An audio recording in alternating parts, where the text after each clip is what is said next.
నమస్తే. Welcome to VSB Telugu audio novels or కథలు. నవల శీర్షిక సుఖము సుందరి. రచన ఇచ్చాపురపు జగన్నాథరావు గారు. చదువుతున్నది ధనలక్ష్మి. ఇక కథలోకి వెళితే, పచ్చటి పొలాలు, పరిగెడుతున్న చెట్లు, ముఖం చూపినట్లే చూసి అట్లే ముఖం దాచుకుంటున్న కొండలు, అక్కడక్కడ పొలాలలో మేస్తూ ఆవులు, తెల్లగా మెరుపుల మల్లె అన్నీ వెనక్కి పరిగెట్టిపోతున్నాయి. కాలం మల్లె తిరిగి వెనక్కి చూడకుండా రైలు మరీ వేగంగా పోతున్నది. Mister, ticket! కటువుగా వినిపించింది ఉద్యోగి గొంతుక. Mister, mister! పెద్ద శబ్దం చేస్తూ రైలు ఏదో వంతెన దాటింది. నది ఎండిపోయింది. ఇసుక మాత్రం తెల్లగా ఎండవేసి ఉంది. మళ్ళా పచ్చటి తివాసి మీద రంగురంగుల బొమ్మలలాగా అంతా వరిగెడ్డి వెనక్కిపోతుంది. కాలం మల్లే. టికెట్ అంటే తెల్లబోయి చూస్తావేం? ఆ గొంతులోని అధికారం సున్నితమైన ప్రకృతి అందాలని త్వరగా చెదరగొట్టింది. రాధ కిటికీలో నుంచి కంపార్ట్మెంటులోకి చూపు మళ్లించింది. నిజంగానే అతను తెల్లబోయి చూస్తున్నాడు. టికెట్ కలెక్టర్ నిటారుగా నిలబడి చేతిలో పెన్సిలు పుస్తకము పట్టుకుని అతని వైపు చూస్తున్నాడు. కొన్ని క్షణాలు రాధ వాళ్ళ ఇద్దరి వైపు పరీక్షగా చూసింది. కాకి యూనిఫారంలో టికెట్ కలెక్టర్, తెల్లటి బట్టలలో ప్రయాణికుడు. ఇద్దరూ 25 ఏళ్ల వయసు వాళ్లే. టికెట్ కలెక్టర్ కొంచెం బలంగా కనిపిస్తున్నాడు. ప్రయాణికుడు మాత్రం చాలా నీరసంగా కనిపిస్తున్నాడు. మాట్లాడవేం స్వామి, మోగా? రాధ చూసినప్పుడే ఆమె వైపు చూస్తూ టికెట్ కలెక్టర్ అడిగాడు. లేదు అన్నాడు యువకుడు. మరి టికెట్ లేదా? లేదు అన్నాడు యువకుడు. అప్పటిదాకా పేపరులో ముఖం దాచుకున్న పెద్ద మనిషి కొంప మునిగినట్టు ఒకసారి తల ఎత్తి చూశాడు. ఎక్కడి నుంచి వస్తున్నారు అన్నాడు టీటీఐ అధికారపూర్వకంగా రాయటానికి పెన్సిల్ సిద్ధం చేసుకుని. బెజవాడ నుంచి నీరసంగా ప్రత్యుత్తరం వచ్చింది. ఎక్కడిదాకా? ఈసారి మరీ నీరసంగా నవ్వాడు యువకుడు. రాధా ఆ నవ్వు పిచ్చివాడిదో తాగుబోతుదో నన్నట్లు చూసింది వింతగా. ఎక్కడిదాకా పెడతారు రెట్టించి అడిగాడు టీటీఐ. ఏమో భగవాన్ అంటూ టీటీఐ అతని ఎదురుగా ఉన్న సీటులో కూలబడ్డాడు. ఇందుకే ఇలాంటి ఉద్యోగం చేయవద్దన్నారు పెద్దలు. ఇలా సమాధానాలు చెప్తే రసీదు ఎట్లా రాసేది అన్నాడు అందరినీ ఉద్దేశించి. ఎవరూ సమాధానం ఇవ్వలేదు. రాధ యువకుడి వైపు పరీక్షగా చూసింది. ఇస్త్రీ నలకని బట్టలు ఖరీదైనవి కావు గాని శుభ్రమైనవి.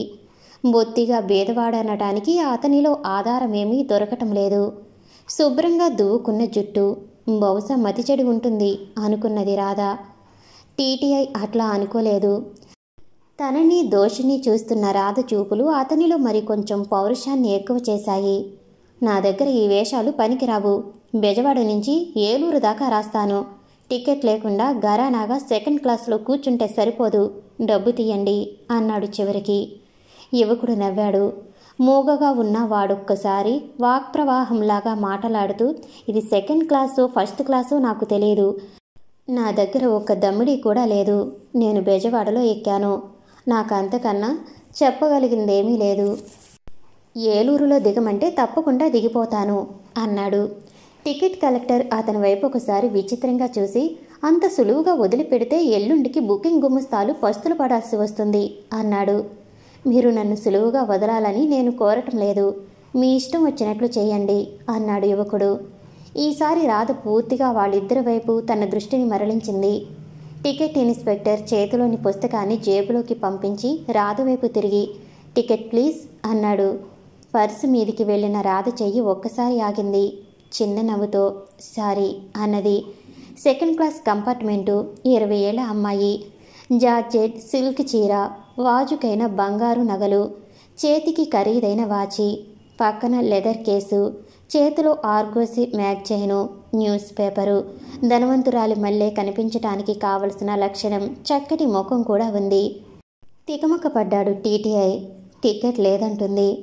ఎక్కడికి పెడుతున్నారు అన్నాడు యాంత్రికంగా చేతిని రసీదు పుస్తకం ఉన్న జేబులోకి పోనిస్తూ టీటీఐ.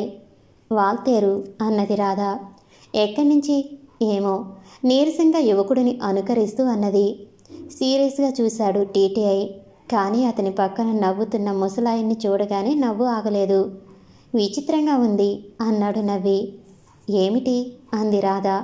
ఒకరికి ఎక్కడికి వెడుతున్నారో తెలియదు, మరొకరికి ఎక్కడి నుంచి వస్తున్నారో తెలియదు. ప్రయాణం మాత్రం సాఫీగా జరిగిపోతుంది. ఎక్సెస్లు ఎక్కడికని రాయమంటారు అన్నాడు రాధవైపు పరీక్షగా చూస్తూ టీటీఐ. టికెట్ లేకపోతే రాయాలా అండి? అమాయకత్వం ఉట్టిపడేలాగున అడిగింది రాధ. ఆమె తనను ఆడిస్తుందనే మహత్తర విషయం టీటీఐ మెదడు ఒక్కసారి మెరిసింది. ముఖంలో ఉన్న హాస్యరేఖలను త్వరగా మాయం చేస్తూ, చూడండి, మీరేదో నన్ను గమ్మత్తు చేసి తప్పించుకుందామని చూస్తున్నట్లు ఉంది. అది కుదరదని ఎంత త్వరగా తెలుసుకుంటే అంత మంచిది అన్నాడు రాధతో. దయ ఉంచి కోపం తెచ్చుకోకండి, నాకు ఈ రైల్వే పద్ధతులు బాగా తెలియవు. అందుకని అమాయకంగానే ఆమె అంటుంటే తన్మయుడైనట్లు ఆమె వైపు చూస్తున్నాడు టీటీఐ. మళ్ళీ తెలివి తెచ్చుకుని, తెలియడానికేముంది, ఎక్సెస్ ఇవ్వకపోతే వాళ్ళ పని పోలీసులే చూసుకుంటారు అని గొణిగినట్లు అన్నాడు. పోలీసులే అని వాపోయింది రాధ. వాళ్లే అని గట్టిగా అని ఊరుకున్నాడు టీటీఐ. ఏలూరు స్టేషన్ రావటానికి ఇంకా 10 నిమిషాల వ్యవధి ఉంది. ఆ అమ్మాయిని ఏమి చేయటమా అని ఆలోచనలో పడ్డాడులా ఉంది. కొన్ని క్షణాలయ్యాక మీకు ఎక్సెస్ రాస్తాను అన్నాడు. మరి ఎక్కడి నుంచి రాస్తారు అన్నది రాధ చిన్న నవ్వుతో. మద్రాస్ నుంచి, నా పూచి వదిలిపోతుంది, డబ్బు తీయండి అంటూ మళ్ళా రసీదు పుస్తకం తీశాడు టీటీఐ.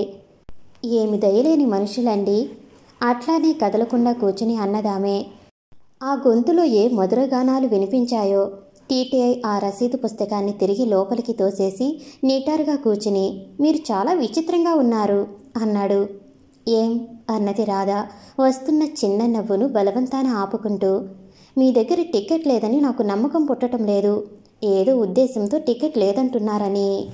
టీటీఐ నిర్లిప్తంగా చూసి ఊరుకున్నాడు. అది సరేలండి, కానీ ఆయనను ఏం చేస్తారు అంది రాధ యువకుణ్ణి చూస్తూ. నేనేమీ చెయ్యను, ఏలూరులోనూ తర్వాత పోలీసులకి అప్పచెప్పేస్తాను అన్నాడు. వాళ్ళు డబ్బు రాబడతారు. ఎట్లా? వాళ్ళ చేతుల్లో పడ్డాక ఎలాగైనా వస్తుంది, లేకుంటే జైలు. జైలే? నిక్షేపంగా. టికెట్ కొనకుండా సెకండ్ క్లాసులో దర్జాగా ప్రయాణం చేసే వాళ్ళకి ఏమైనా శిక్ష వేయొచ్చును అన్నాడు టీటీఐ మధ్యన ఒకసారి యువకుడి వైపు చూస్తూ. రాధ కొంచెం సేపు ఏమీ మాట్లాడలేదు. తన టికెట్ వైపు ఒకసారి చూసింది. అట్టముక్క, అది చేతిలో ఉంటే ఈ మనుషులు ఏమీ చేయలేరు.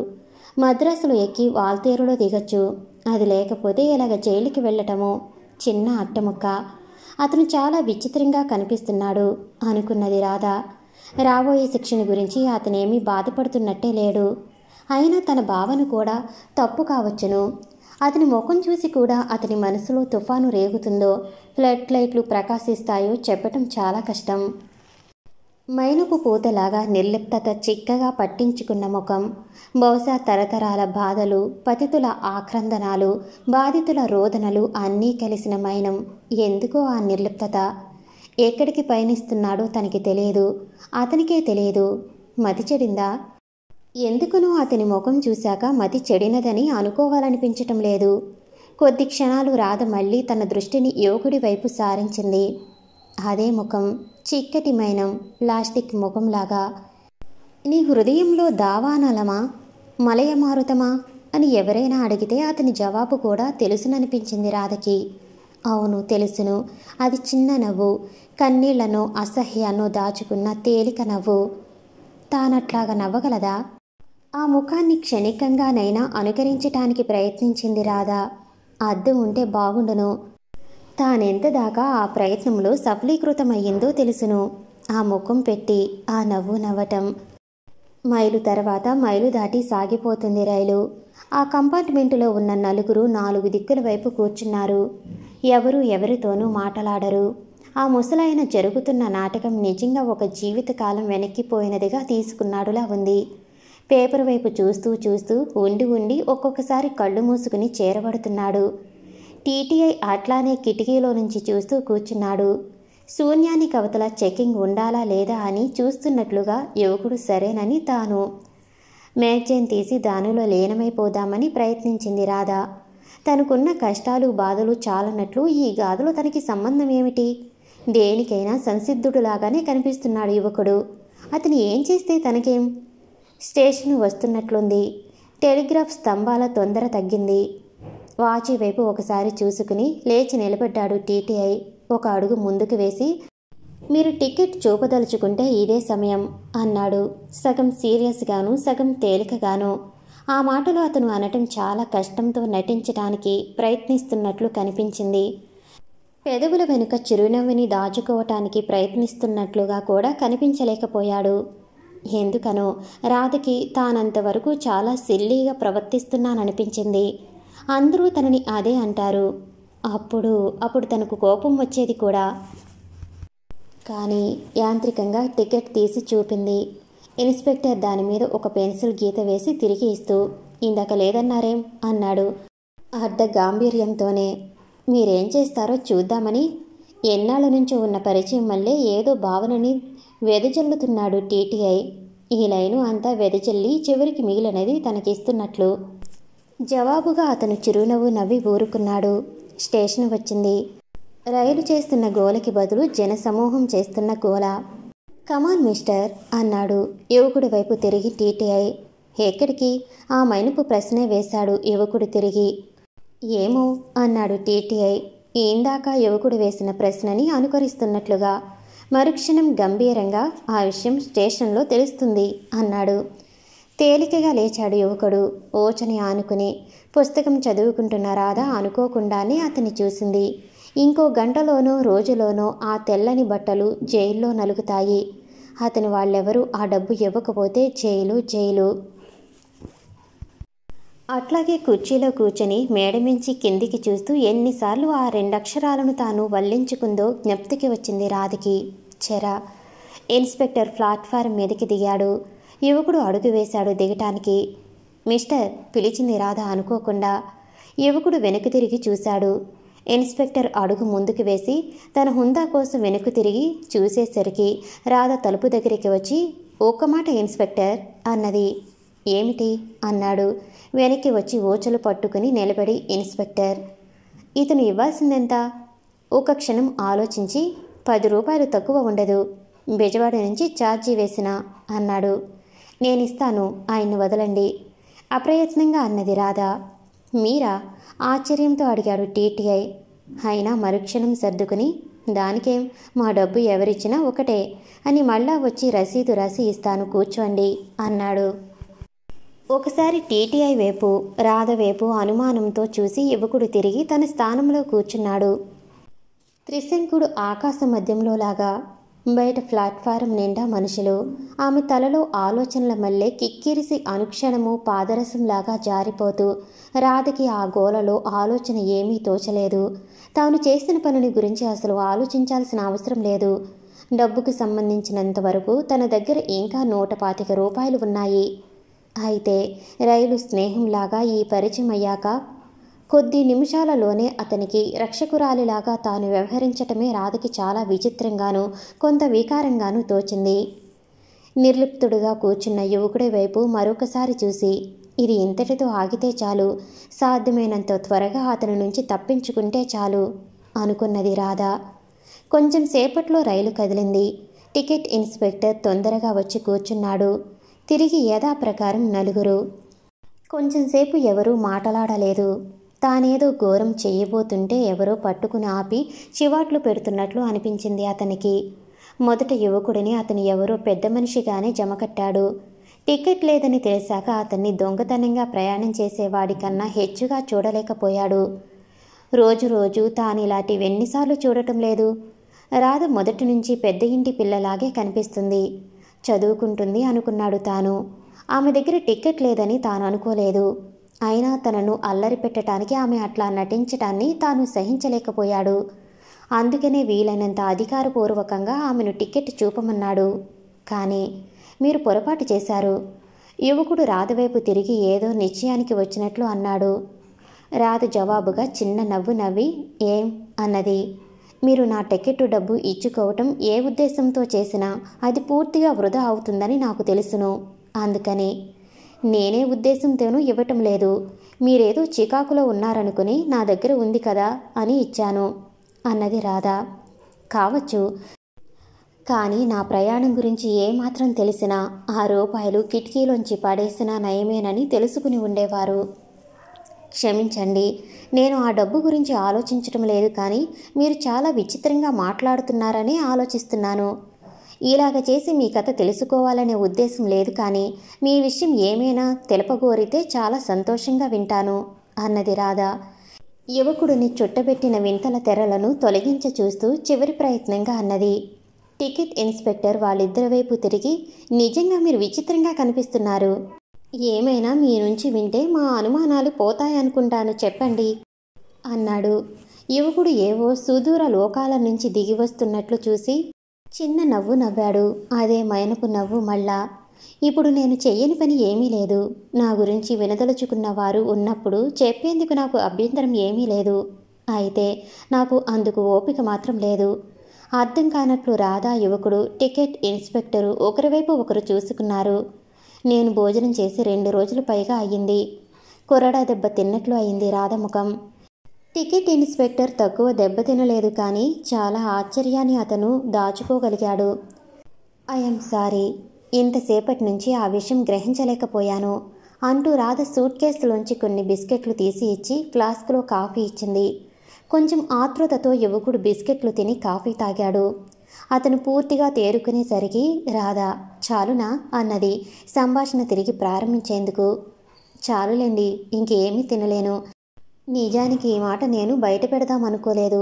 సంభాషణ అట్లా సాగింది అన్నాడు జవాబుగా అతను, సూటిగా రాధ వైపు చూస్తూ.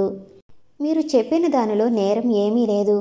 ఇంతసేపు మీరు ఈ విషయాన్ని దాచడమే నేరం అన్నది రాధ. బీదతనం నేరం కాదు అన్నాడు ఇన్స్పెక్టర్ ఏదో నిశ్చయానికి వచ్చినట్లు. కాదు కాదు, ఆ మాట అందరూ అంటారు.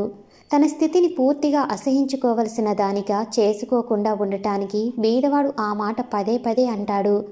అంతరాంతరాలలో బీదరకం అన్ని నేరాల కన్నా అధమాదము, అన్ని జబ్బుల్లోనూ పరమ అసహ్యము, అన్ని లోపాల్లోనూ నికృష్టమునని అతనికి తెలుసును. తన డబ్బు తనకి ఉండేలా చూసుకోవటం ధనవంతుడి విధి. తానేదో గొప్ప అదృష్టాన్ని పొందలేదని పదే పదే జ్ఞాపకం చేయటం ఆ విధి నిర్వహణలో ఒక భాగం. అందుకని ఈ మాట ధనవంతుడు అంటాడు. బీదరికాన్ని గురించి బీదవాడు, నిజమైన బీదవాడు చెప్పాల్సినది, కానీ ధనవంతుడు మాట్లాడటం సహజంగా ఉండదు. ఒక్కసారి శక్తి వచ్చినట్టు మాట్లాడాడు యువకుడు. సంభాషణ మధ్య ఎప్పుడూ అవతల కూర్చున్న వయసు మళ్ళిన ఆయన కూడా వినసాగాడు. రాధ ఒకసారి తెల్లబోయి చూసింది. హఠాత్తుగా వచ్చిన ఈ వర్షానికి అతను మాట్లాడటం ముగించినట్లు కొన్ని క్షణాలు కూర్చున్నాడు. ఎవ్వరూ తిరిగి సంభాషణని ప్రారంభించటానికి ప్రయత్నించలేదు. మీ పేరేమిటండి? ఆవల కూర్చున్న ప్రయాణికుడు తన ఉనికిని సూచించటానికి మళ్ళీ అడిగాడు. నా పేరు రఘునాథరావు. ఆయన టికెట్ ఇన్స్పెక్టర్ వైపు తిరిగి, మీ పేరు అన్నాడు. కృష్ణమూర్తి. మీరు? రాధ చెప్పింది. బాగుంది. చూడండి, ఇక్కడ ఓ అంతర్నాటకం జరుగుతుంది. ఇది నాటకమేనంటారు మీరు. అయినా జీవితం ఈ ప్రపంచ నాటక రంగంలో ఒక నాటకం కనుక ఇక్కడ జరుగుతున్న దానిని అంతర్నాటకం అందాం. ఇంతసేపటి నుంచి జరుగుతున్నదంతా నేను గమనిస్తున్నాను. రైళ్లలో ఇలాంటిది అనుక్షణం కాకపోయినా అనుదినం అయినా జరుగుతుంటాయి. అందుకే మీ మధ్య జరుగుతున్న నాటికలో నేను కలుగు చేసుకోలేదు. కానీ చూడండి రఘునాథరావు గారు, మీరు కొంచెం విచిత్రంగానే కనిపిస్తున్నారు. మీ చిన్న ఉపన్యాసం విన్నాక మీ జీవితానికి, ప్రస్తుత స్థితికి సంబంధించిన కొంత ఉపోద్ఘాతం తెలిసిందనుకోండి, మనమంతా ఇంకా ఇంకా ప్రయాణం చేయాల్సి ఉంది. నేను వాల్తేరు దాకా వెళతాను. రాధగారు, నేను వాల్తేరే. నాకు వాల్తేరే గమ్యస్థానం అన్నాడు కృష్ణమూర్తి. నా గమ్యస్థానం నాకే తెలియదు. న్యాయానికి నేను వాల్తేరు వెళ్ళాలి. కానీ కొంచెం విన్నాక నా మాటలలోని నిజం మీకు తెలుస్తుంది. ఈ విధంగా అక్కడ సమావేశం మొదలయ్యింది. రఘునాథరావు చెప్పబోయేది వినటానికి అందరూ సిద్ధంగా కూర్చున్నారు. రఘు కథనం ఎలా ప్రారంభించాలా అని కొద్ది క్షణాలు ఆలోచించి మొదలుపెట్టాడు. బీదవాళ్ల జీవితాలలో ఎన్నో విధాల సంఘటనలు, వింతలు జరుగుతూనే ఉంటాయి. వీటిని గురించి తెలుసుకోవటం కథకులకు తప్ప ఇంకెవరికీ ప్రయోజనం ఉండదు. ఆ తరగతి వాళ్ళు కూడా కథా ప్రయోజనం కోసమే వాటిని తరిచి తరిచి వింటారు. ఆ ప్రయోజనం కోసం నా బ్రతుకుని గురించి గంటల తరబడి చెప్పాలని నాకు అనిపించలేదు. కొంచెం మాటల్లో ఈ రోజు దాకా నా విషయంలో ఏం జరిగిందో చెప్తాను. చిన్నప్పుడు, బహుశా అప్పటికి నాకు 5, 6 వయసు ఉంటుందనుకుంటాను, మా నాన్న చనిపోయి నేను వీరి పంచన వారి పంచన తలదాచుకోవలసి వచ్చింది. మా తాతగారింట్లో 4-5 సంవత్సరాలు గడిపాను. కానీ అతను మాలాగే దరిద్రుడు కావటాన నన్ను భరించడము, చదివించడము కష్టమైపోయింది. ఆ సంగతి గ్రహించి నేను 2వ ఫారంలో చదువు మాని తిరిగి అమ్మ దగ్గరికి మా ఊరు వచ్చేశాను. ఆ ఏడాది అంతా చదువు లేకుండానే గడిపాను. ఆ అమ్మ నానా బాధలు పడి సంసారాన్ని సాగిస్తూ ఉండేది. చెల్లెలికి 2 పూటల అన్నం పెట్టడానికి ఆమె పడే బాధ అంతా ఇంతా కాదు. మాకు ఉన్న ఆస్తి అంతా ఒక చిన్న ఇల్లు, పాతది ఒక కుట్టు మిషను, ఇంటి మీద కొద్ది రూపాయలు అద్దె వచ్చేది. మిషన్కు కాంపిటీషన్ బాగా ఎక్కువైపోయి మాకు చాలా తక్కువ వచ్చేది. చెల్లెలు విస్తళ్ళు కుట్టి అమ్మేది. గౌరవం పోకుండా ఎన్ని విధాల దమ్మిడీలు ఆర్జించవచ్చో అన్ని విధాల ఆర్జించిందనుకుంటాను అమ్మ. ఆ సంవత్సరం నేను ఏ పనైనా ఆ ఊళ్ళోనో చుట్టుపక్కల ఊళ్ళల్లోనో దొరుకుతుందేమోనని చాలా ప్రయత్నించాను. కానీ ఆ పల్లెలో ఉద్యోగాలేమున్నాయి? మా నాన్న ఆ ఊరి బడిలో మాస్టరుగా ఉండేవాడు. నేను 3rd ఫారం అయినా పాస్ అవుతే మాస్టరీ చేయొచ్చునని, అమ్మని చెల్లిని సుఖపెట్టవచ్చునని ఆశించేవాడిని. అది అసంభవం అనే విషయం స్పష్టం కాదగిన కొద్దీ ఏ గమ్యస్థానం కోసం మేమంతా ఆశగా చూస్తున్నామో ఆ స్థానమే వెనక్కి నడుస్తున్నట్లు అనిపించింది. నల్లటి మేఘాల్లోనూ తెల్లటి మెరుపులు ఉంటాయి. అలాంటివే నా జీవితంలో కలిగిన అదృష్టాలను. ఆ మరుసటి సంవత్సరం మా ఊరికి 3 మైళ్ళ దూరాన ఒక మిడిల్ స్కూల్ పెట్టారు. అదేదో గొప్ప అదృష్టం కలిగినట్లయింది. ఎన్ని బాధలు పడి అయినా అక్కడ చదువుకోవటానికి నిశ్చయించాను. చదువుకోవాలంటే అదేమో ఒక పూట అయినా తిండి కావాలి. ఇంటి దగ్గర కూర్చుంటే ఆ బాధ లేదు. అది కాక కనీసపు అవసరాలు, పుస్తకాలు, కలము లాంటివి కొనుక్కోవటానికి కొంచెం డబ్బు కావాలి. అన్నిటికీ సిద్ధపడింది అమ్మ. బహుశా తన జీవితాన్ని, తిండిని గురించి ఆలోచించటం ఆమెకి తెలియదనుకుంటాను. నేను 3వ ఫారం పాస్ అయితే ఉద్యోగం చేయొచ్చు, అదే ఆమె ఆశ. అందుకోసం ఎంత త్యాగాన్నైనా చేసేందుకు సిద్ధపడిందామె. నాకు అప్పటి జీవితం మీద పెద్ద ఆశలు ఉండేవనుకుంటాను. పెద్ద చదువులు చదవాలని అనిపించేది. అందుకే ఆ బడిలో చేరాను. ప్రతి ఉదయము 3 మైళ్ళు నడిచి బడికి వెళ్ళటం, మధ్యాహ్నానికి అన్నం చిన్న గిన్నెతో పట్టుకెళ్లేవాడిని. సాయంత్రం తిరిగి ఇంటికి చేరుకోవటం. మొదటి రోజు 60 మైళ్ళ నడక అతి కష్టం ఉండేది. చిరిగిన నా దుస్తులు, చీదరగా ఉండే నా వేషము చూసి నాలాగా లేని వాళ్ళు అసహించుకుంటూ ఉండేవారు. అయితే ఒడలంతా అలసిపోవటం వల్ల ఈ అవమానం మనసుని తాకేది కాదు. కాలక్రమాన నడక నా జీవితంలో భాగం అయిపోయింది. అప్పటికి నా వేషం మీద, అలవాట్ల మీద తోటి విద్యార్థులు అనే మాటలు మనసును తాకటం మొదలుపెట్టాయి. అనుదినము చెట్టు కింద అన్నం తిని నూతి దగ్గర నీరు తాగేవాడిని. ఆ కార్యక్రమాన్ని వింతగా చూసేవారు మిత్రులంతా. కొన్నాళ్ళకి ఆ వింత తగ్గిపోయింది. కానీ ఒక్కొక్కరు చూసే చూపుకి ఆ నూతిలో ఉరుకుదామన్నంత కోపం వచ్చేది నా మీద నాకే. ప్రతి సాయంత్రం ఇంటికొచ్చేసరికి ఆ అమ్మ మామూలుగా నా కోసం ఎదురు చూస్తూ నిలబడేది. పాపం రాగానే ఏం నాయనా అట్లా ఉన్నావు అనేది. ఏమీ లేదు అని లోనికి పోయేవాడిని.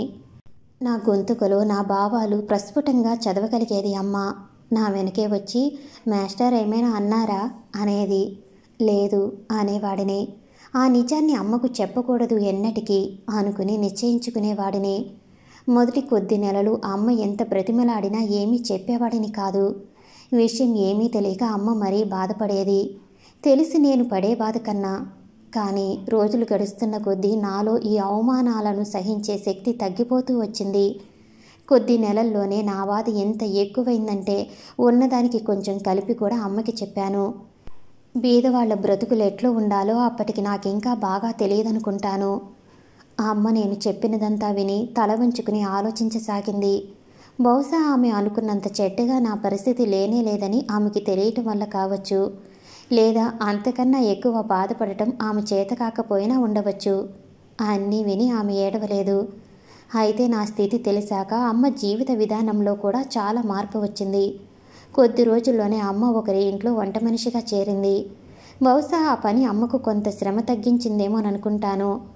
అట్లా కనిపించేది ఆమె. ఆ ఊరిలో ఉన్న భూస్వాముల్లో పెద్దవారు వెంకటశాస్త్రి గారు. ఆయన ఇంట్లోనే అమ్మ పనిచేసేది.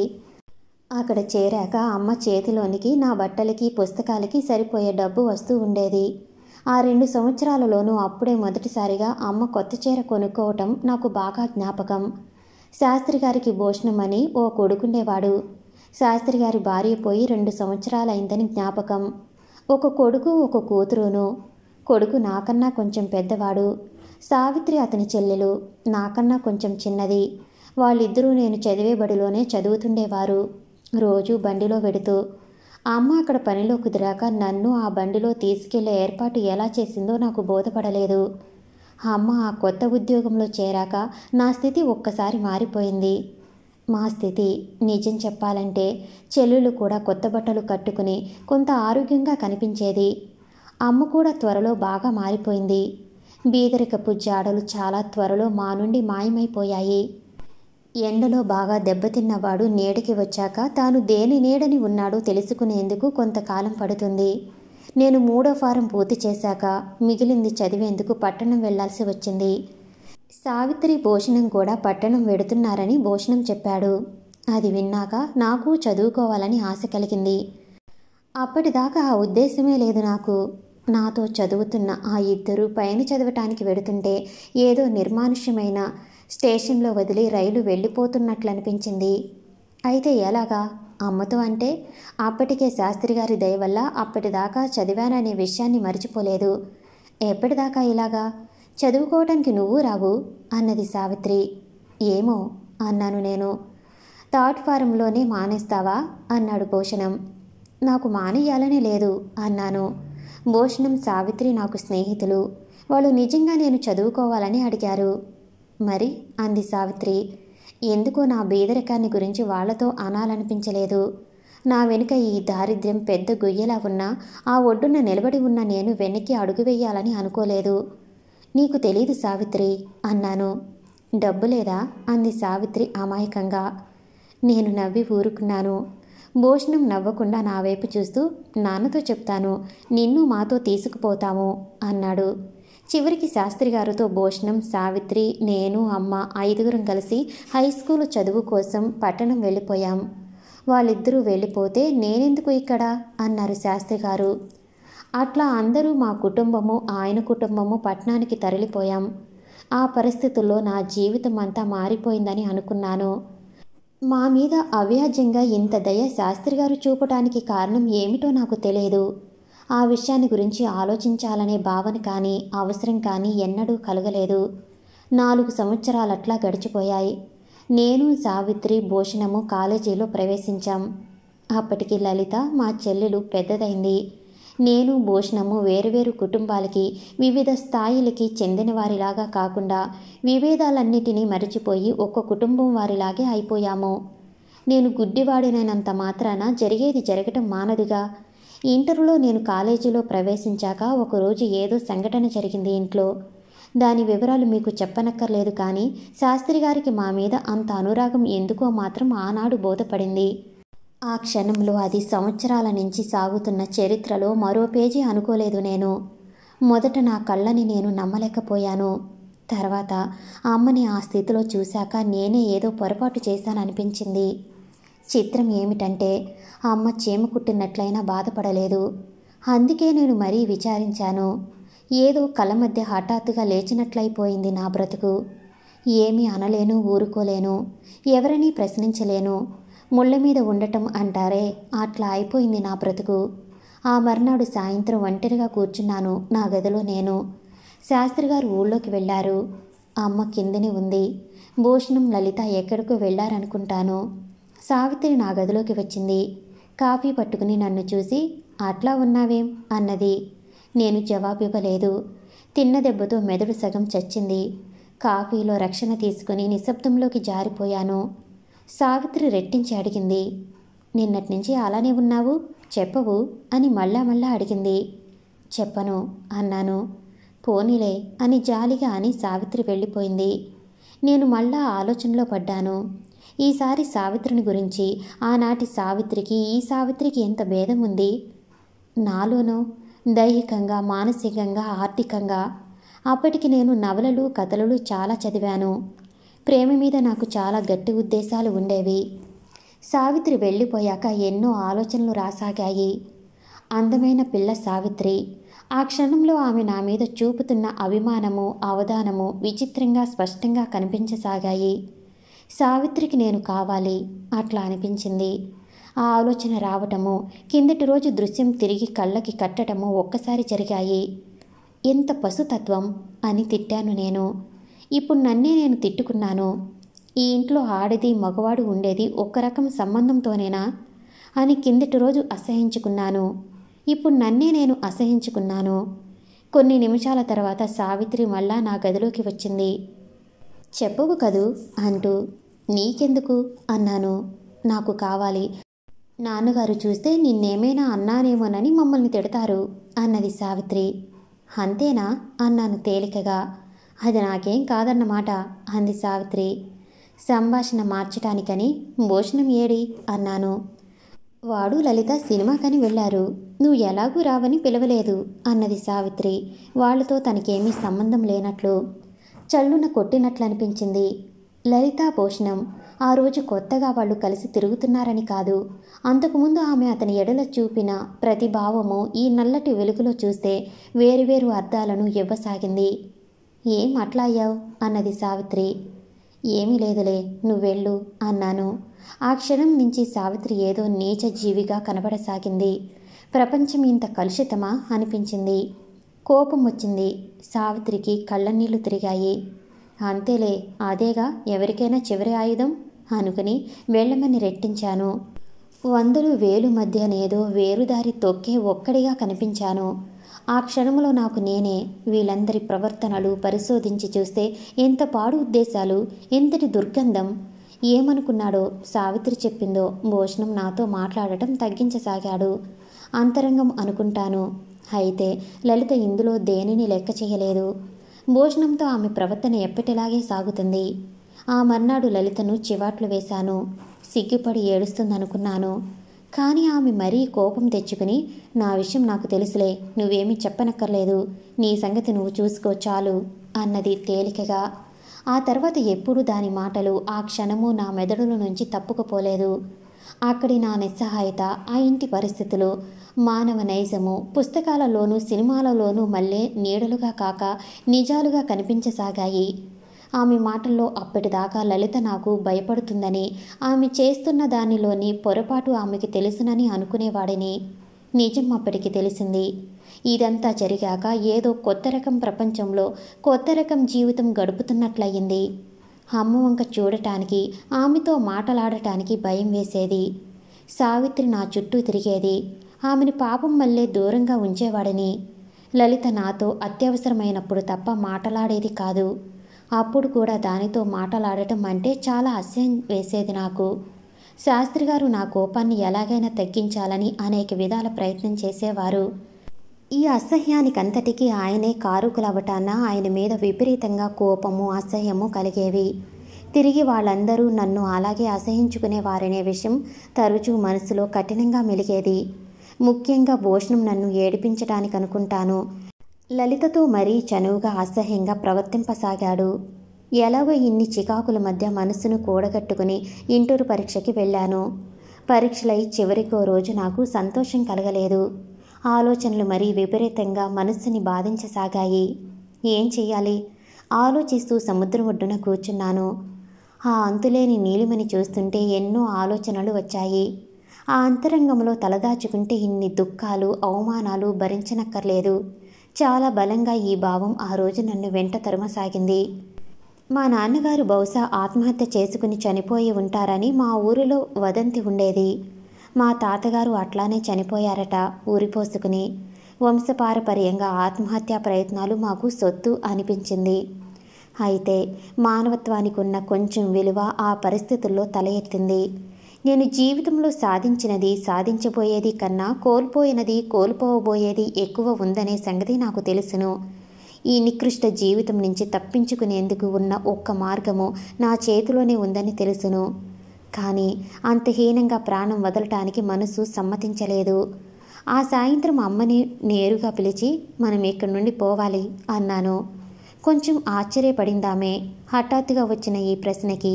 ఎక్కడికి అన్నది.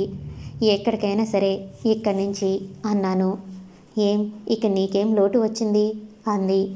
నాకు ఒడలు తెలియని కోపం వచ్చింది. తినటానికి ఉంటే సరా, మర్యాద లేని బ్రతుకు బ్రతకాలని నాకు అనిపించటం లేదు. ఏదో ఉద్యోగం చూసుకుని పొట్ట పోసుకుందాం అన్నాను. కొంచెంసేపు ఊరుకుని, ఈ మర్యాద ఎన్నాళ్ళ నుంచి నీ జీవితానికి అడ్డు రాలేదేం అన్నది. నాకు మన జీవితాలను గురించిన నిజం మొన్నటిదాకా తెలియదు అన్నాను. ఏమిటా నిజం? హేళనగా అడిగింది. ఎంత నీచత్వానికి ఒడిగట్టుకుంటే మనం 2 పూటలా తింటున్నామో అన్నాను బాధగా. కొద్ది నిమిషాలు నిశ్శబ్దంగా ఊరుకుని అమ్మ అంది. ప్రపంచంలో మనం దేన్నో ఇవ్వనిది అవతలి వాళ్ళు మనకేమీ ఇవ్వరు. నిష్కామంగా ఉపకారాలు జరిగేవి కథల్లో మాత్రమే. నీకోసం నేను చాలా కాలం ఆ తప్పు ఉద్దేశంతోనే బాధలు పడి త్యాగం చేశాను. నీకేమైనా తెలివితేటలుంటే ఎవరికోసం ఇందులో కాలు పెట్టానో కూడా నీకు తెలుస్తుంది అన్నది. ఓ విధంగా అది అమ్మ ఉద్దేశం విడమర్చి చెప్పినదే.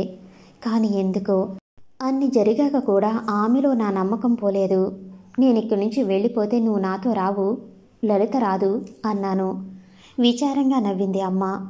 చాలా చాలా కాలం కిందట ఈ మాట నువ్వు అడిగి ఉంటే సమాధానం కోసం ఆలోచించదును. ఇప్పటి పరిస్థితుల్లో నన్ను అడిగేందుకేమీ లేదు అన్నది. లలిత అలాగ ప్రవర్తిస్తుంటే ఊరుకుంటావా చూస్తూ అన్నాను, ఇంకా తెలుసుకోనట్లు మూర్ఖత్వం కొద్దీ.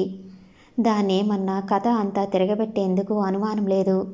దాని గురించి నువ్వు ఆలోచన కూడా పెట్టుకోనక్కర్లేదు అన్నది. నా మనసు ఆ క్షణంలో ఎలాగ బాధపడినదో మీకు చెప్పనక్కర్లేదు. ఈ వాస్తవికతల మీద కప్పిన ఉక్కు తెరలు పలచగా అయి చిరిగిన కొద్దీ నా అంతరాలలో హృదయంలో పెనువేసుకున్న ఏవేవో బంధాలను క్రూరంగా తుంచివేస్తున్న బాధ ఎన్నో రెట్లుగా నన్ను బాధపెట్టింది. ఆ నిజాన్ని చూసే కదూ నేను బాధ పెట్టబడినది. అన్నాళ్ళ నుంచి ఎంత అజ్ఞానంలో ఉండిపోయానో తెలిసిన కొద్దీ నా మీద నాకే అసహ్యం వేయసాగింది. ఎలాగో ఆ ఉద్దేశాల మధ్య నుంచి నా ఉద్దేశాల మధ్య నుంచి కూడా నా మనసుని గ్రహించే శక్తి అమ్మకి ఉండిపోయిందనుకుంటాను. నన్నెక్కడికి వెళ్ళొద్దని బ్రతిమలాడి సుఖజీవనంతో ఉన్న మహత్వాన్ని, బేదరికంలో ఉన్న కష్టాలని గురించి పెద్ద ఉపన్యాసం ఇచ్చింది. దానితో ఇన్ని అఘాతాలకి తట్టుకున్న నా అభిమానం అంతరించిపోయిందనుకుంటాను. ఆ మర్నాడే నేను ఇంటి నుంచి వెళ్ళిపోయాను. ఒక స్నేహితుడి దగ్గరికి వెడుతున్నానని చెప్పాను. నిజంగానే మరో మిత్రుడి దగ్గరికి వెళ్ళాను. కొంత డబ్బు, నా బట్టలు పట్టుకుని వెళ్ళక తప్పలేదు. అట్లా నేను వాళ్ళింటి నుంచి యువతలికి వచ్చేశాను. కొంతకాలం ఊళ్ళన్నీ తిరిగాను. ఏదన్నా ఉద్యోగం దొరుకుతుందని. ఇంటర్ పాస్ అయ్యాను, కానీ బిఏలు 100ల్లో ఒక్కొక్క ఉద్యోగానికి వస్తుంటే నా వైపు ఎవరు చూస్తారు? 4 నెలలు అట్లా తిరిగాను. చేతిలో ఉన్న ప్రతి రూపాయి, దగ్గర ఉన్న ప్రతి వస్తువు దాటిపోయాయి. ఇంక నేనిట్లా మిగిలాను. ఇంక జీవించి సాధించేది, జీవించక కోల్పోయేది ఏమీ లేదనే నిజం నాకు మరీ స్పష్టంగా తెలియవచ్చింది.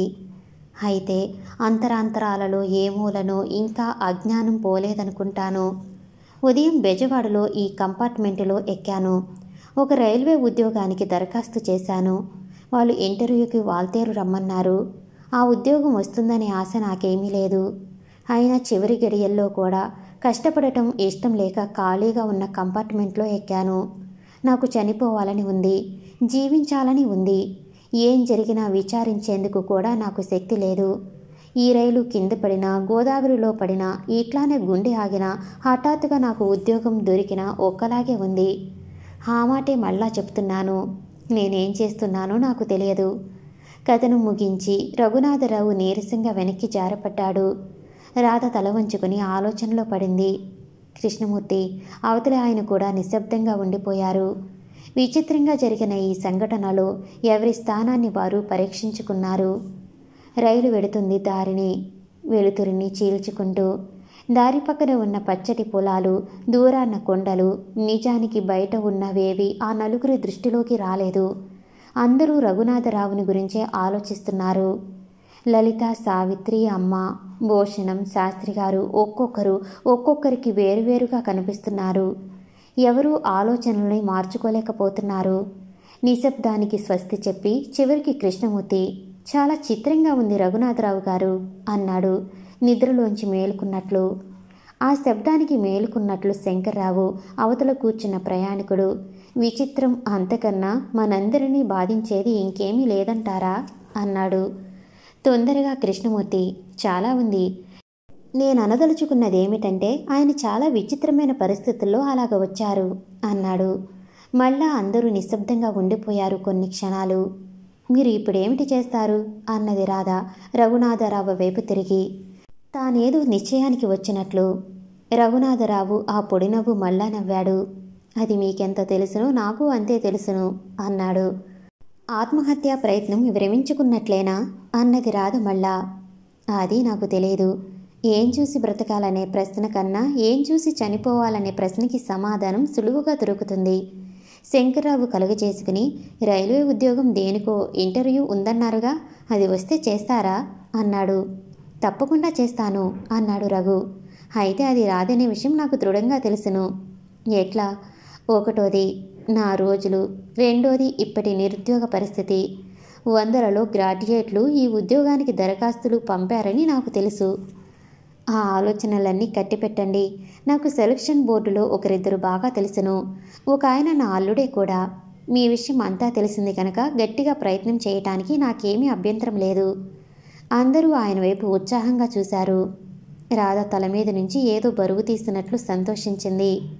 నిజంగా అన్నాడు రఘు చివరికి సుమారుగా గాతికికం అయిన గొంతుకతో. శంకర్రావు చిన్న నవ్వు విసిరి అన్నాడు. మీకు జీవితాన్ని చాలా ఉన్నతమైన దృక్పథం నుంచి చూశారు రఘునాథరావు గారు. మరెవరైనా మీ స్థానంలో ఉండి ఉంటే ఆ పరిస్థితులకి అనుగుణంగా తన అంతరంగాన్ని మార్చుకుని ఉండేవారు.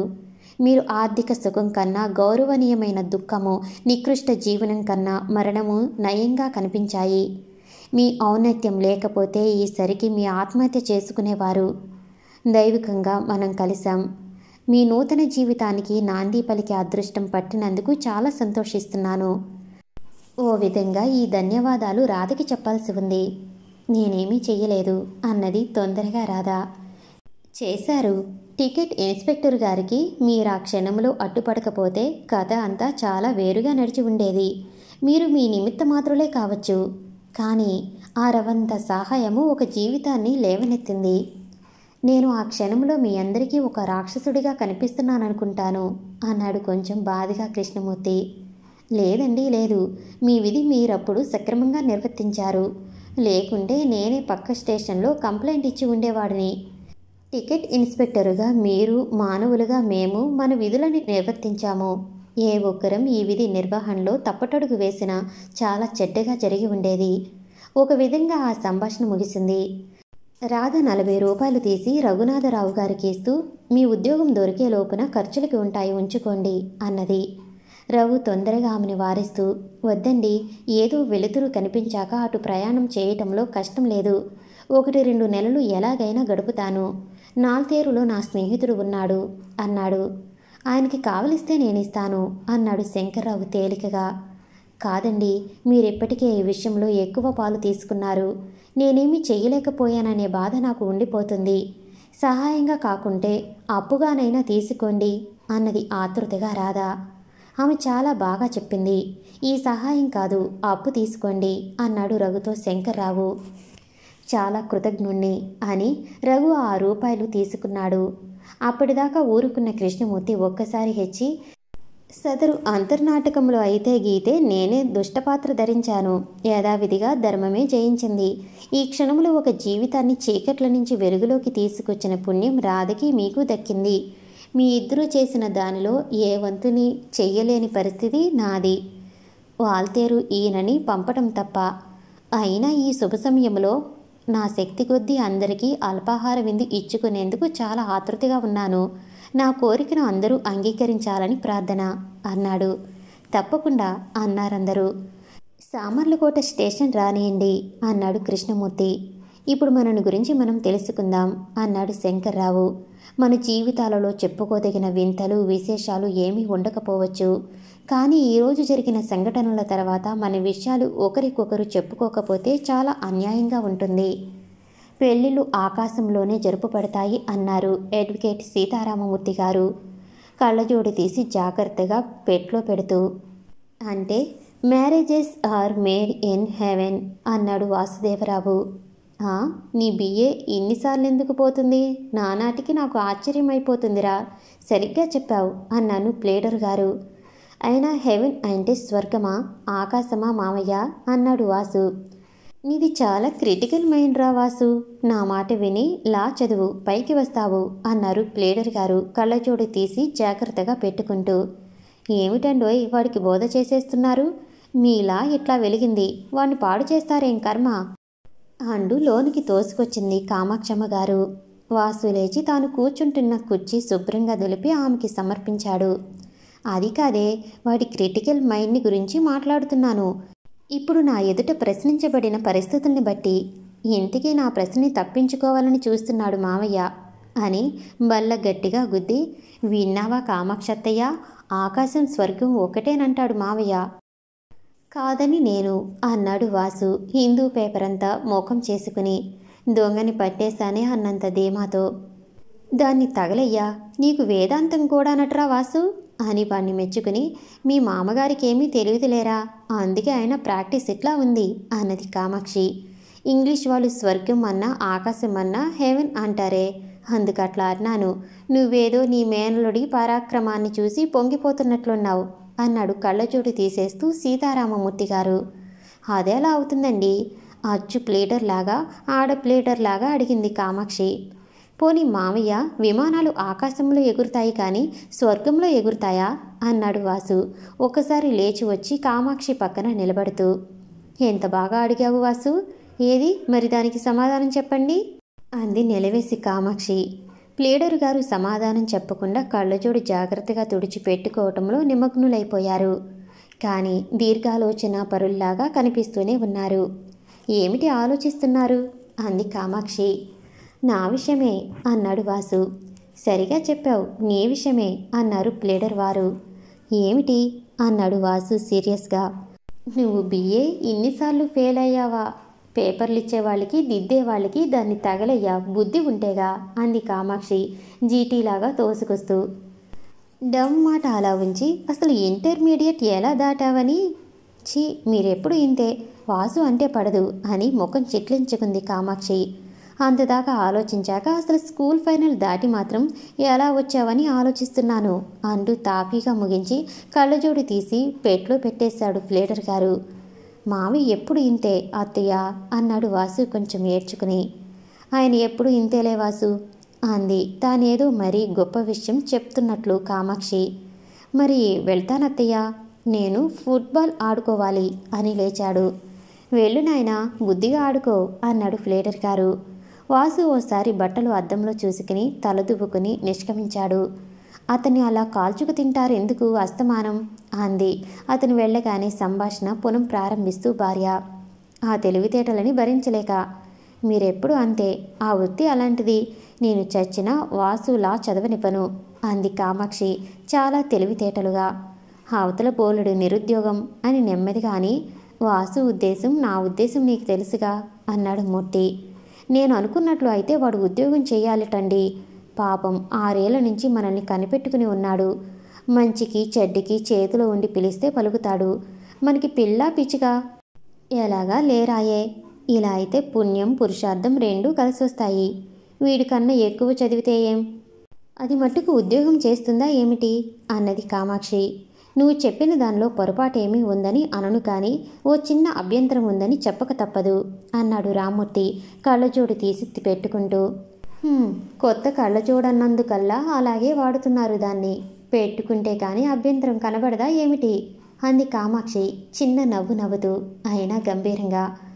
బాగా అన్నావే, ఒక క్షణం కిందటిదాకా నీకు తెలివితేటలు లేవనుకున్నాను, కానీ నీ వరుస చూస్తుంటే మా నాన్నగారు నా పెళ్లి విషయంలో పొరపాటు పడలేదని గట్టిగా రుజువవుతుంది అని రామ్మూర్తి కళ్ళజోడు తీసి తాళం వేసి పెట్లో పెట్టి దాన్ని డ్రాయర్లోకి తోసి తాళం వేసి ఆ తాళాన్ని పక్క డ్రాయర్లో వేసి కప్ప నొక్కేశాడు. ఇదంతా జరిగే లోపున కామాక్షికి కోపం కొంచెం ముంచుకొచ్చింది. మగాడెప్పుడు తనకన్నా తక్కువ తెలివైన దాన్ని చేసుకోవాలి అని బ్రతికున్న రోజుల్లో రామ్మూర్తి తండ్రి గారు అస్తమానం అంటూ ఉండేవారు. దాన్ని తగలయ్యా, ఈ వృత్తి అలాంటిదండి అంది కామాక్షి రాబోతున్న కన్నీళ్లతో. కామాక్షి కన్నీళ్లలో ఓసులు ఉంది.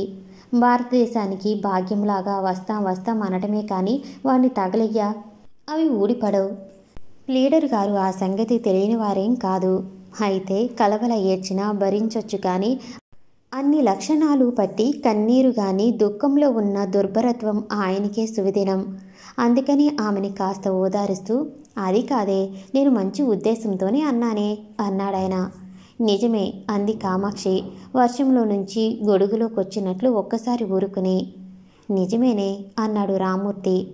నా తోడు అని చేయి చాపింది భార్య. నీ తోడే అని చేతిలో చేయి వేశాడు భర్త. మీరేం చెప్పినా ఒట్టు వేయించుకోనిదే నమ్మనండోయ్. మీ వృత్తి అలాంటిది.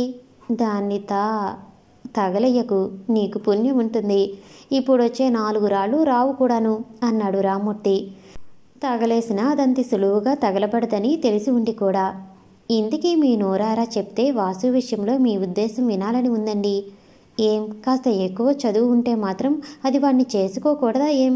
వాడికి ఉన్న ఆస్తి మాత్రం తక్కువదా అంది ఉపోద్ఘాతం పూర్తి అయి అసలు కథకి వచ్చినట్లు. తీరుబాటుగా చుట్టముట్టించి కామాక్షికి తగలకుండా పొగ కిటికీలోంచి వదిలి, అంతా బాగానే ఉందిలే, కానీ ఇంటికి అమ్మాయి ఒప్పుకోవద్దు అన్నాడు.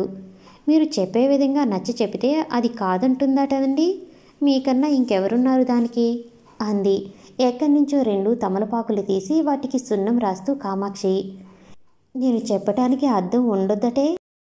అది లోకజ్ఞానం వచ్చిన పిల్ల కదా. ఏం చూసి నీ వాసుని చేసుకోమని వాదించేది? గుణాల, తెలివితేటలా, అందమా? తమలపాకులు సున్నితంగా అందిస్తూ, వాడి గుణాలకి తెలివితేటలకి ఏం తక్కువండి? మగాలికి అందం ఏమిటి? మీ ముఖం చూసుకోండి. సరిగా ఇక్కడ నవ్వు పట్టలేక రామ్మూర్తి నోట్లో నిలువ ఉన్న చుట్టపొగని సరాసరి కామాక్షి ముఖం మీదకి వదిలాడు. ఆమె ఉక్కిరి బిక్కిరై దాన్ని తగలయ్యా అని ముక్కు మూసుకుంది.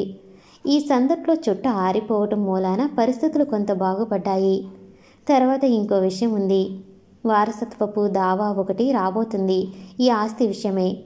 అది ఇటో అటో తేలేదాకా దాని పెళ్లి విషయంలో నాకు తొందరపడాలని ఉండదనుకుంటాను అన్నాడు రామ్మూర్తి. వారసత్వపు దానాయే అంది కామాక్షి కళ్ళు పెద్దవి చేసి. ఆ దావాలో మనమే గెలవచ్చు కానీ ఈ వృత్తి ఉంది చూశావు. దానిలో ఎప్పుడూ అంత నిశ్చయంగా చెప్పటము మంచి పని కాదు. అసలు మనకు తెలియని వారసులెవరున్నారండి మీ అన్నయ్యకి? ఆయన మొదటి భార్య పోయాక రహస్యంగా ఎవరినో పెళ్లి చేసుకున్నాడని వాళ్ళ వాదన. దాన్ని ఉంచుకున్నాడని ఊళ్ళో చాలా పుకార్లు ఉండేవి. అయితే పెళ్లి చేసుకుంటే చికాకు వస్తుంది. మరి వాళ్ళు ఈ 3 ఏళ్ళు ఎలా ఊరుకున్నారో? ఆ విల్లు ఇప్పుడు బయటకొచ్చింది.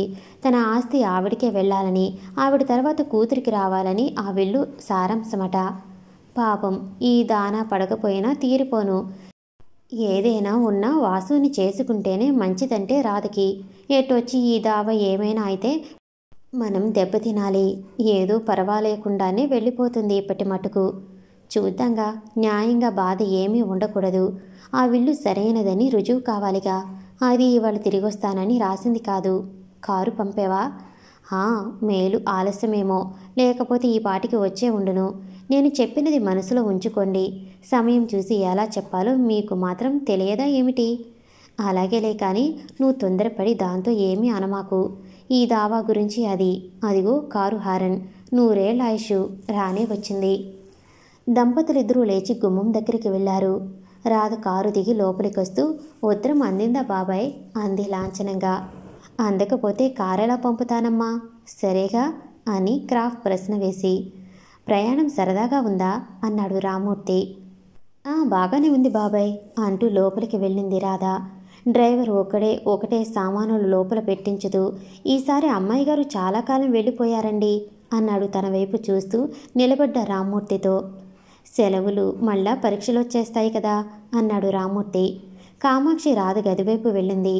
ఆమె సామానులు పుస్తకాలు లోపల పెట్టాక డ్రైవర్ కారుని బెడ్లో పెట్టి వచ్చి, నెల అయ్యింది బాబు, 4 రోజులై అన్నాడు. రామ్మూర్తి చిన్న నవ్వు నవ్వి, అలాగా అన్నాడు. కొంచెం అవసరం కూడానండి అన్నాడు. రామ్మూర్తి షెడ్ వంక చూశాడు. హిల్మన్ కారు ఎందుకు కొన్నానా అనుకున్నాడు. ఆ అమ్మాయి ఇప్పుడే వచ్చిందిగా, ఆనక డబ్బు తీసుకుని ఇస్తాలే అన్నాడు. డ్రైవరు సెల్యూట్ చేసి వెళ్ళి గ్యారేజీ తలుపులు వేశాడు. ఇంతలో కామాక్షి వచ్చి, విన్నారా, పట్టుకెళ్ళిన 300 అయిపోయాయి అమ్మాయివి అన్నది. ఎంతో ఆశ్చర్యంగా అన్న ఆ మాటలు విని ఆశ్చర్యపడ్డాడు రామ్మూర్తి కూడా. అలాగా అన్నాడు. పోనీ ఏమన్నా కొందా అంటే 4-5 పుస్తకాలు తప్ప ఇంకేమీ కనబడవు. ఎంత ఖర్చు మనిషి అంది ఊరుకోకుండా కామాక్షి. చుట్ట తాపీగా వెలిగించి వరండాలో ఉన్న ఫేమ్ కుర్చీలో కూర్చుని, పోనీలే, దాని డబ్బు దాని ఇష్టం వచ్చినట్లు ఖర్చు పెట్టుకుంటుంది, మనకేం, ఏమైనా ఏమనగలం అన్నాడు. విసురుగా మరో కుర్చీ లాక్కుని తాను కూర్చుంటూ, అదే ఇంతకు ముందు చెప్దామనుకుంటూనే మర్చిపోయాను. ఆ మాట ఇంకెన్నడూ అనకండి అంది. చుట్టని మరోసారి గట్టిగా ఆస్వాదించి ఏం అన్నాడు రామ్మూర్తి. దాని దారి అది చూసుకుంటే మనకు కాక మరెవరికండి నష్టం? మీ ప్రాక్టీస్ మీద వచ్చే డబ్బు తినటానికి మనమేం వాయుభక్షకులమని ఏం అని జవాబిచ్చింది కామాక్షి. ఏ భక్షకులకమైనా ఏం చేస్తామేం? అక్కడే మనిషికి తలకాయ ఉండాలి. ఇప్పటిదాకా మనమే తన సర్వస్వము అని ఉంది రాధ. అదే మన సర్వస్వము అని మనం ఉన్నాము. ఓ విధంగా రెండూ నిజమే కదా. ఎటొచ్చి మనమే నష్టపోయేవాళ్ళం. చిన్న మార్పు వస్తే ఆ మార్పు రాకుండా చూసుకునే బాధ్యత మనది. నిజమేలే, ఎలాగా అని ప్రశ్న కొంచెం కటుతూ చూపటమే అవసరం. అయితే 16 అణాల న్యాయం జరిగే రోజులు, 100 పాల సత్యం జయించే రోజులు చాలా కాలం అయింది పోయి. ఇప్పటిదాకా మనం దాని ఆటలని పాటలని ఇష్టం వచ్చినట్లు సాగనిచ్చాం. అప్పుడప్పుడు మాటల వరుసకి ఏదో అన్నా ఇటుపైని మనం దాని మీద ఆధారపడి ఉన్న విషయం సాధ్యమైనంత కనబడకుండా చెయ్యాలి. మనం చెప్పినట్టు వింటేనైనా అది బాగుపడేది. అందులో ద్రోహం ఏమీ లేదు. ఒకటి, మనం దాని మీద ఆధారపడి ఉన్న మాట పైకి మాత్రం రాకూడదు. నిజమే, వీలైనంత త్వరగా వాసుకి దాన్ని పెళ్లి చేయటం ముఖ్యం. అలా అయితే మన చేతిలో ఉంటారిద్దరు. ఏదన్నా చెడ్డ జరిగి ఈ ఆస్తికి దెబ్బ తగిలినా వాసుకి ఉన్న దానితో ఇద్దరము చాలా సుఖంగా బ్రతకవచ్చు. రామ్మూర్తికి ఈ విషయాలన్నీ తెలియవని ఇంతకు ముందు తెలియదు. కామాక్షి దూరదృష్టి మీద ఇప్పటిదాకా అతని దృష్టి పూర్తిగా పడలేదు. కొంచెం ఆశ్చర్యంగా చూసి ఇదంతా ఎప్పుడు ఆలోచించావే అన్నాడు చుట్టపారేస్తూ. కొంచెం పొంగిపోయి ఆడవాళ్ళకి ఇంకా పనేమిటిలేండి, తెలుగు తక్కువ ఆలోచనలు తప్ప అంది ఎత్తి పొడుస్తూ కామాక్షి. గ్రహించి రామ్మూర్తి చిరునవ్వు నవ్వి ఊరుకున్నాడు. ఇంతట్లో గేటు తోసుకుని విశాల లోపలికి వచ్చింది. రాధ వచ్చిందా అంటూ. వచ్చిందమ్మా, ఇప్పుడే, మీదికి వెళ్ళు అంటూ కామాక్షి ఆమెను మీదికి పంపింది. విశాల రాధ క్లాస్మేట్స్లో బాగా దగ్గరది. మార్కులు రావు, ఆ విషయం ఆమెకి బాధ లేదు. నాకు కావాలంటే వేయించుకోగలనులే అంటుంది. చాలా సిల్లీగా ఆలోచించి మరీ సిల్లీగా పనులు చేస్తుంటుంది. ఆ అబ్బాయిల్ని ఏడిపించడం ఫేవరెట్ హాబీ. రాధ అంటే ప్రాణం. విశాల తండ్రి చిన్నప్పుడే పోయాడు. అన్న ఆ ఊళ్ళోనే డాక్టరు. కామాక్షిని రామ్మూర్తిని చూస్తే విశాలకి నవ్వగదు. అదృష్టం కొద్దీ ఆ విషయం వాళ్ళిద్దరిలోనూ ఎవరికీ తట్టదు. ఆయన బొద్దు మీసాలు చూస్తే తనకి గిలిగింతలు వేస్తాయంటుంది విశాల. నిన్ను ముద్దు పెట్టుకోడులే అంటుంది రాధ. నిన్ను అంటుంది విశాల. కామాక్షి జుట్టు పండుతున్నా ఇంకా వాలుజడ 16 ఏళ్ల నటన మానలేదంటుంది విశాల. వీటికి తోడు వాసు విశాలకి వరుసకి బావ అవుతాడు. అతనంటే ఆమెకి ఉన్న అభిమానం. వాళ్ళిద్దరు పొత్తు తలుచుకుంటేనే నవ్వాగదు. కాలేజీలో కానీ బయట కానీ ఏదో తలుచుకుని విశాల నవ్వని పావుగంట చూసిన వాళ్ళు అరుదు. ఎవడు కట్టుకుంటాడోనే అనేది రాధ. అందరికీ అట్లానే అనిపించేది ఆమెను చూస్తే. ఆ అబ్బాయిలకి మరీని. అయితే ఆమెలో ఎంత కులాసా స్వభావం ఉందో అంత క్రౌర్యము ఉంది. తనని అల్లరి చేయటానికి ఎవరన్నా వస్తే వాళ్ళ సర్వనాశనాన్ని చూడాలని వాంఛించే తత్వం. తనతో నవ్వినన్నాళ్ళు గులాబీల మల్లె, తనని చూసి నవ్వితే వాటి కింద ముళ్ళు మలే. 2 మెట్లు ఎక్కేసరికి ఈ పురాణ దంపతులని దర్శించుకుని చాలా కాలం అవటాన్న నవ్వాగలేదు విశాలకి. మళ్ళా కిందికి వచ్చి పిండిగారు అని పిలిచింది గంభీరంగా. ఏమమ్మా అంది కామాక్షి. కుర్చీ నిండా కూర్చున్న కామాక్షిని చూస్తే నవ్వాగదు విశాలకి. అయినా గంభీరంగానే ముఖం పెట్టి మా వాసు వచ్చాడండి ఇక్కడికి అన్నది. నిజంగా అడుగుతున్నట్లు చక్కని మూతి పెట్టి. ఎందుకమ్మా అంది కామాక్షి. ఆమె అమ్మ అన్నప్పుడల్లా కూతుర అందామని కోరిక విశాలకి. అక్కడితో వినోదం అంతం చేయటం ఇష్టం లేక ఒక జడని గుండెల మీద తీసి సాగదీస్తూ ఏమీ లేదండి, ఊరికేనే వచ్చాడేమోనని, రిజల్ట్ వచ్చాయేమో అడుగుదామని అంది సిగ్గుపడిపోతూ. ఎంతైనా బావ కదా అన్నాడు రామ్మూర్తి. నవ్వాపుకోలేక విశాల చేతుల్లో ముఖం దాచుకుంది. అదంతా సిగ్గనుకుని పురాణ దంపతులిద్దరూ భావగర్భితంగా ముఖాలు చూసుకున్నారు. అదంతా చూసి విశాలకి నవ్వు మరీ జాస్తి అయిపోయింది. రాలేదమ్మా అంది కామాక్షి. విశాల మీదికి పరుగెట్టిపోయింది. అతను ఎలాగైనా కట్టుకోవాలని ఉంది దీనికి అన్నది కామాక్షి. ఆహా అన్నాడు రామ్మూర్తి. తెలివితేటలు నిజంగా ఉన్న పిల్ల. గడుసుతనమును మన ప్రయత్నాలలో ఇది తప్పేలా కూడా చూసుకోవాలి అన్నది. గొప్ప వ్యవహారకర్తవే అన్నాడు రామ్మూర్తి నిర్లిప్తంగా. ఓసారి వంటింటి వైపు వెళ్దామని లేచింది కామాక్షి. రామూర్తి తిరిగి తన గదిలోకి వెళ్ళిపోయాడు. విశాల ఒకసారి తలుపు తోసుకుని వెళ్ళి రాధని చూడకుండానే మంచం మీద పడి వెరగబడి నవ్వుకోసాగింది. స్నానాదులు ముగించుకుని గదిలోకి వస్తూ, అరే విశాల, ఏడుపా నవ్వా అన్నది. ఏం చెప్పటానికి కుదరక విశాల తబ్బిబ్బు అవుతుంటే రాధ ఆమెను వదిలేసి కూర్చోబెట్టి, అమ్మయ్య నవ్వే కదా అన్నది. ఇంకా నవ్వలేక ఊరుకుని బొంగమూతి పెట్టి, ఏడవటానికి నాకేం కర్మ అంది విశాల. ఏమో, ఆడపిల్లలు ఏడవటానికి ఏ పాటి కావాలేం అన్నది రాధ కుర్చీలో కూర్చుంటూ. సరే, 400 మైళ్ళు అవతల 600 గంటల సేపు ఉన్న నీ కవి కుమారుడి భావసంపుటి. అతను కవి కాదే అన్నది రాధ. పోనీ కథ చక్రవర్తి ఉద్దేశాలు బూజులు ఇంకా నిన్ను వదల్లేదు అన్నది రాధ. అయితే అతని కొత్త కథ నువ్వు చదివావన్నమాట అన్నది రాధ నవ్వుతూ. ఛీ అంది మొహం ఎర్రబడేలా విశాల. నిన్న మా అన్నయ్య చదువుతూ ఆ పంక్తి కింద ఎర్ర గీత గీశాడు. కర్మం చాలక నేను ఆ పంక్తి చదివాను అంది ఏదో మైలుపడినట్లు విశాల. మీ అన్నయ్య రెగ్యులర్గా చదువుతాడా అంది రాధ. రాధ రెగ్యులర్గా చదువుతుందా అని వాడి ప్రశ్న. భగవాన్, మధ్య నన్ను చంపేస్తున్నారు అని కణతలు నొక్కుకుంది విశాల. ఈ కాఫీ తీసుకో, ప్రాణం లేచి వస్తుంది అంటూ పని మనిషి తెచ్చిన కాఫీ ఓ కప్పు విశాలకిచ్చి మరో కప్పు తాను తీసుకుంది రాధ. మరి నేను కాఫీ తాగే లోపల మాత్రం నీ కథక చక్రవర్తి ఊసి ఎత్తబోకు అంది విశాల. రాధ నవ్వుకుంది. విశాలకి రాజా కథలకి ఆగర్భ శత్రుత్వం. అతని పేరు ఎత్తితే చాలు సహించనంటుంది విశాల. నిశ్శబ్దంగా కాఫీ ముగించి, మరి మద్రాసు విశేషాలేమిటి అన్నది విశాల. ఏమున్నాయి, వెళ్ళాను వచ్చాను, అంతా చూశాక అక్కడే చదువుకుంటే బాగుండననిపించింది అన్నది రాధ. అక్కడ సగటు అటెండెన్స్ 6 కన్నా ఎక్కువ అంది విశాల. ఆ అటెండెన్స్ ప్రేమికులు పక్షుల సంఖ్య అంటుంది విశాల. నీకెంతసేపు అదే దృష్టి కదా అంది నవ్వుతూ రాధ. మరేం, ఇక్కడ మరీ డల్గా లేదే అంది రాధ. ఎవరికి అంది విశాల. మనకి అని సాగదీసింది రాధ. ఏం, మీ కథక చెక్. నోరు మూసుకోవే. అతని ఉద్దేశంలో ఇది సుందరోద్యానమో నందనవనమో అయితే నాకు కావాలా ఏం అన్నది రాధ. అదే అడుగుదామని అనుకుంటుంటే 3 రోజులు బట్టి ఎక్కడా కనిపించలేదు. ఇక్కడికి వచ్చాడేమోనని మీ పిన్నిని అడిగా, తెలియలేదట అన్నది విశాల. అవునులే, నువ్వు ఎలాగూ ఎక్సైట్గానే ఉంటావు. బావా అంది వెక్కిరిస్తూ రాధ. నా బావ అన్నది మరి ఆప్యాయంగా విశాల. బావకి పెళ్ళంట, కోవిల. ఇద్దరూ విరగబడి నవ్వుకున్నారు. వాసు రిజిస్టర్ ప్రేమికుల్లో ఒకడు. అతని జీవితాదర్శం ప్రేమించి పారేయటమే. కొన్ని నెలల క్రితం ఓ మాస్టర్ అమ్మాయిని ఇలాగే ప్రేమించి గీతాలు పాడటం మొదలెడితే ఆ అమ్మాయి పెళ్లి చేసుకోమందట. తల్లిదండ్రులు కూడా ఒప్పుకున్నారు. ఆ మర్నాటికి రోగం కుదిరిపోయింది. ఆనాటి నుంచి ఆ వీధిలో బాకీల కోసం కూడా వెళ్ళాడు. ఎలాగో తేరుకుని, ఛీ తెగ నవ్వుతున్నాం, అందుకే మరీ బలిసిపోతాం, అలా బీచ్కి పోదాం పదా అంది విశాల. రాధ త్వరగా తెమిలి కిందికి దిగింది. డ్రైవరు గ్యారేజీ దగ్గర కునికిపాట్లు పడుతున్నాడు. వాణ్ణి లేపి విశాల రాధ షికారుకి బయలుదేరారు.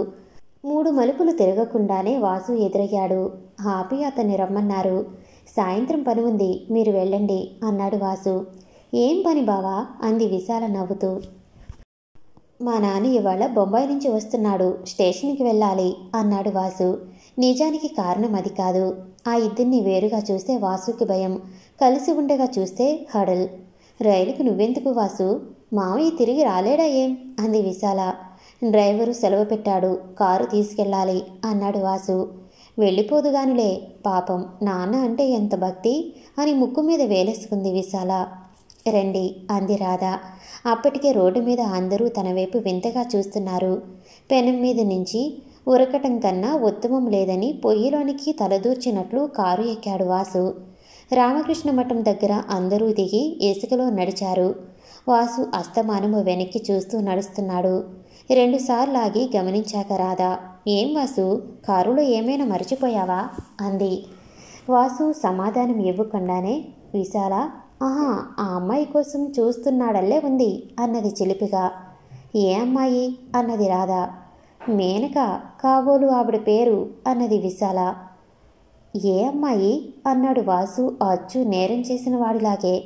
అదే బావా, ఆ మేస్టర్ అమ్మాయి. నవ్వాగలేదెవరికి, వాసుకి తప్ప. అతని పరిస్థితి చాలా జాలిదలచాల్సిందిగా ఉంది. మీరు నేనంటే హాస్యమే కానీ అసలు విషయం ఎవరూ ఆలోచించరు విశాల అన్నాడు విచారంగా. అదేంటి బావా అలా అంటావు? నేనేం వెటకారాని కనలేదుగా. ప్రేమ అన్నది బొంగుమూతి పెట్టి విశాల.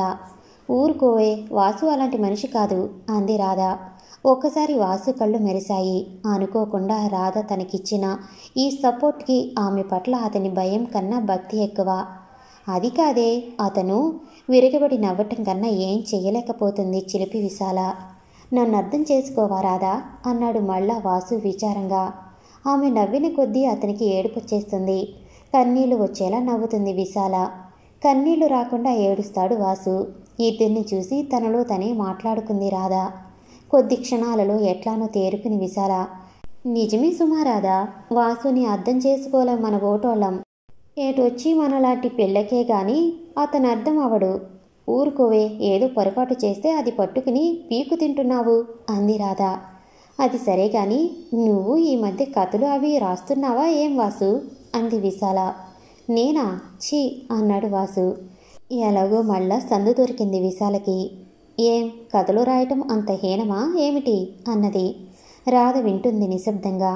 నా ఉద్దేశం అదే అన్నాడు వాసు.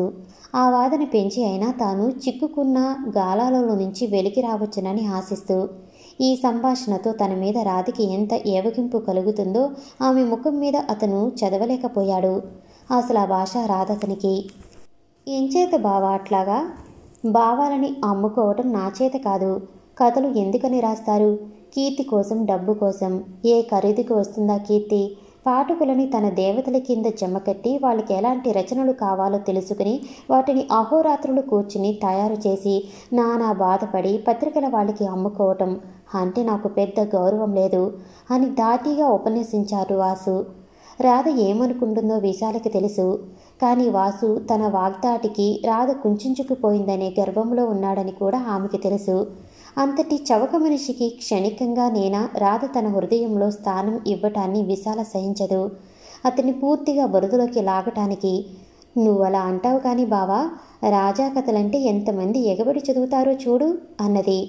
అతని మాట మనకెందుకే ఇప్పుడు అన్నది రాధ అనుకోని హఠాత్తు ఆలోచనలు బయటికి వెళ్ళకక్కుతూ. బాగా అన్నారు రాధా అన్నాడు వాసు తన విజయానికి మురిసిపోతూ. Time waste. కథలు రాసేవాళ్ళంటే నాకు చాలా ఇష్టం బావా అంది విశాల ఊరుకోక. నీకెప్పుడు చెత్త మనుషులంటే ఇష్టం అన్నాడు ధాటిగా వాసు.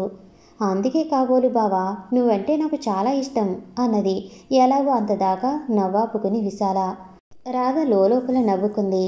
నేను కథలేమీ రాయనులే అంటూ ఇంక భరించలేక లేచి రోడ్డు వైపు నడిచాడు వాసు. అతను వెళ్ళాక ఎందుకే అతనంటే నీకంత అలుసు అంది రాధ. నీకెందుకే అంత ఉలుకు అంది విశాల. నీతో మాట్లాడుతుంటే నేను సిల్లి అయిపోతున్నాను. ఇవాళ రైల్లో టికెట్ లేదన్నాను. ఎక్సెస్ రాయిపోయి ఎందుకో ఊరుకున్నాడు మానవుడు అంది రాధ కెరటాల వంక చూస్తూ.